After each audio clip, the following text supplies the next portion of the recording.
నమస్తే. Welcome to Andhra Prabha. నేను లక్ష్మి.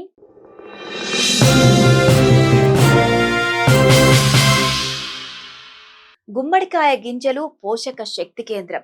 పోషకమైనవి, ఆరోగ్యకరమైనవి. గుమ్మడికాయ గింజల్లో జింక్, మెగ్నీషియం, భాస్వరం, రాగి, నియాసిస్, ట్రిప్టోఫాన్, ప్రోటీన్ ఉంటాయి. ఇవి ఆరోగ్యకరమైన రక్త నాళాలను నిర్వహించడానికి, శరీరంలో చెడు కొలెస్ట్రాల్ ను తగ్గించడానికి సహాయపడే ముఖ్యమైన కొవ్వు ఆమ్లాల అద్భుతమైన మూలం కూడా. కానీ కొంతమంది వాటిని తినకూడదని చెబుతుంటారు. ఎవరు గుమ్మడి గింజలు తినకూడదు, అతిగా తింటే ఏమవుతుందో ఈ వీడియోలో తెలుసుకుందాం. అయితే అనేక ఆరోగ్య ప్రయోజనాలు కలిగిన గుమ్మడికాయ గింజలను ఆహారంలో తీసుకోవడంలో చాలా మంది నిర్లక్ష్యం చేస్తూ ఉంటారు.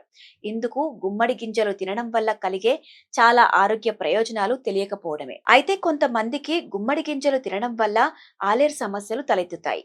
గుమ్మడి గింజలు అలెర్జీలను కలిగిస్తాయి. గొంతు నొప్పి, తుమ్ములు వస్తాయి. అలాంటి వ్యక్తులు గుమ్మడి గింజలను తీసుకునే ముందు వారి వైద్యుణ్ణి సంప్రదించాలి. గుమ్మడి గింజలు తరచుగా తినడం వల్ల కొన్ని దుష్ప్రభావాలు కలుగుతాయి. గుమ్మడి గింజల్లో ఫైబర్ ఎక్కువగా ఉంటుంది. ఎక్కువగా తింటే కడుపు నొప్పి, విరేచనాలు వస్తాయి. గుమ్మడి గింజలు కొంతమందిలో బరువు పెరగడానికి కూడా కారణం కావచ్చు. గుమ్మడికాయ గింజల్లో పొటాషియం, మెగ్నీషియం ఉంటాయి. ఇవి అధిక రక్తపోటుకు హానికరం. అందువల్ల అధిక రక్తపోటు ఉన్నవారు గుమ్మడికాయ గింజలను తీసుకునే ముందు వైద్యులను సంప్రదించాలి. గుమ్మడి గింజలు తరచుగా తినడం వల్ల కొంతమందిలో బీపీ తగ్గుతుంది కూడా. చిన్న పిల్లలకు గుమ్మడి గింజలను ఇవ్వకూడదు. అవి గొంతులో ఇరుక్కుపోవచ్చు. పెద్దలు కూడా వాటిని బాగా నమిలి తినాలి. గుమ్మడికాయ గింజల్లో నూనె ఉంటుంది. ఇది కొలెస్ట్రాల్ సమస్యలు ఉన్నవారికి మంచిది కాకపోవచ్చు. సెలియాక్ వ్యాధి ఉన్న కొంతమంది గ్లూటెన్ ద్వారా ప్రభావితమవుతారు. గుమ్మడికాయ గింజల్లో కూడా గ్లూటెన్ ఉండవచ్చు. కాబట్టి సెలియాక్ వ్యాధి ఉన్నవారు గుమ్మడికాయ గింజలకు దూరంగా ఉండాలి.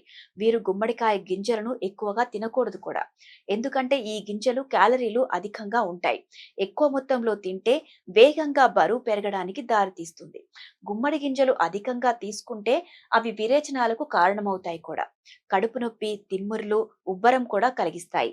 అంతేకాకుండా అవి కడుపు నొప్పిని కూడా ఎక్కువ చేస్తాయి.